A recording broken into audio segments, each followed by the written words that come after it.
যতদিন বাবা জীবিত থাকে একটা মেয়ে তার বাপের বাড়ি অধিকার সহকারে আসে আর জেদও করে। আর ভুল করেও যদি কেউ কিছু বলে দেয় সে সংকোচ না করে সাথে সাথেই বলে দেয় যে এটা আমার বাপের বাড়ি।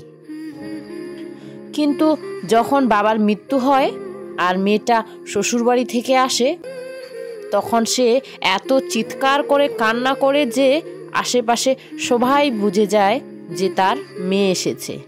মেয়েটা ওই দিন তার সাহস হারিয়ে ফেলে, কারণ ওই দিন তার বাবার মৃত্যু হয় না, ওই দিন তার জন্য তার বাবার বাড়িটাও মরে যায়।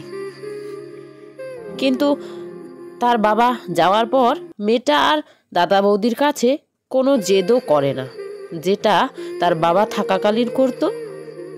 লিখতে লিখতে চোখে জল চলে এসেছে। শুধু এতটুকু বলবো যে একটা মেয়ে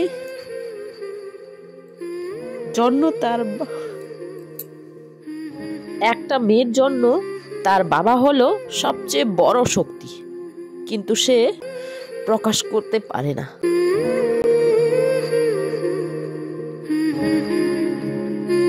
যারা এটা বলে যে মায়ের চেয়ে বড় কেউ হয় না, তাদের বলবো বাবা নিজে পুরনো জামা কাপড় গায়ে দিয়েও ছেলে মেয়েদের জন্য নতুন জামা কাপড় নিয়ে আসে।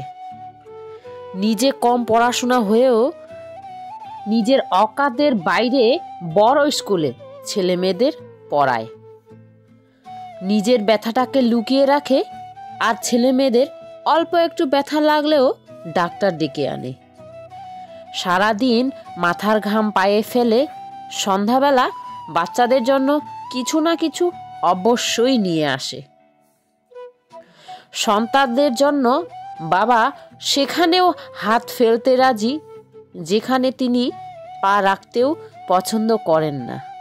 আর হ্যাঁ, মায়েদের বলবো, বিশেষ করে মায়েদেরও ভূমিকা অনেক অনেক।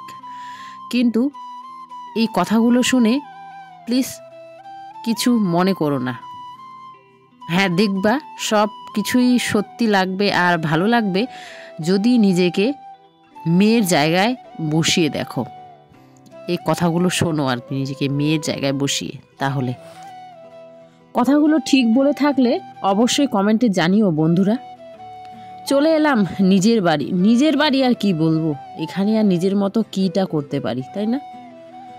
যেটাকে জন্মের পর থেকে 17টা বছর নিজের বাড়ি মনে করেছিলাম, সেটাও তো আজ পর হয়ে গেছে। সেখানে আজ আমি হয়ে গেছি অতিথি, তাই কি না বলো বন্ধুরা? সেখানেও আর আগের মতো নিজের ইচ্ছে মতো কোনো কিছুই করা যায় না, তাই না? তো যাকগে, হ্যালো বন্ধুরা, আমি তপু আর তপুর ছোট্ট পৃথিবীতে তোমাদের সবাইকে স্বাগত জানালাম। আজকে আমি রান্না করলাম লাউ দিয়ে রুই মাছ। মাছের মুড়োটা কালকে পাইনি, আমার সান আর কি হাটে যাওয়ার আগেই নাকি ওটা বিক্রি হয়ে গেছিলো। মুড়ো দিয়ে বেশি ভালো লাগে, তাই না? আর করেছিলাম সাথে আলু ভাজা। আর ছাইগুলো থেকে দেখো কাঠিগুলো বের করে নিচ্ছি, কারণ হচ্ছে ছাইগুলো যেহেতু গাছে টাছে দিব আর কি, তো কাঠিগুলো তখন পায়ে টায়ে লেগে যেতে পারে, তাই না?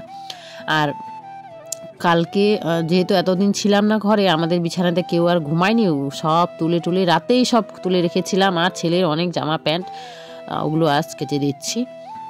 বাপের বাড়িতে সেই আগের মতো ইচ্ছে মতো কোনো কিছু করতে না পারলেও কিন্তু ওখানে গিয়ে একটু আরাম, শান্তির নিঃশ্বাস সেটা ফেলা যায়, তাই না? যতদিন বাবা মা আছে, হয়তো বা ভাইয়ের বউ ভালো এলে তখনও হবে শান্তি মতো 2 দিন গিয়ে রেস্ট করা যাবে, তাই না? আর বাড়ি এসে এই যে সেই জীবন যুদ্ধ শুরু, তাই না? চলবে। শরীর খারাপ হলেও তখন আর দেখে থাকতে ইচ্ছে করে না, মনে হয় থাক, শরীর খারাপ কোথায় গেল, যাক। বাচ্চাদের আর স্বামী সব কিছু সামলাতে মানে দেখে আর কি শুয়ে থাকতে ইচ্ছা করে না, তাই না? তো যাকে বন্ধুরা, আজকে ব্লগটা এখানে এন্ড করলাম। কেমন লাগলো অবশ্যই জানিও কমেন্টে, আর ভালো লেগে থাকলে অবশ্যই তপুর ছোট্ট পৃথিবীর সাথে থেকো। Bye bye.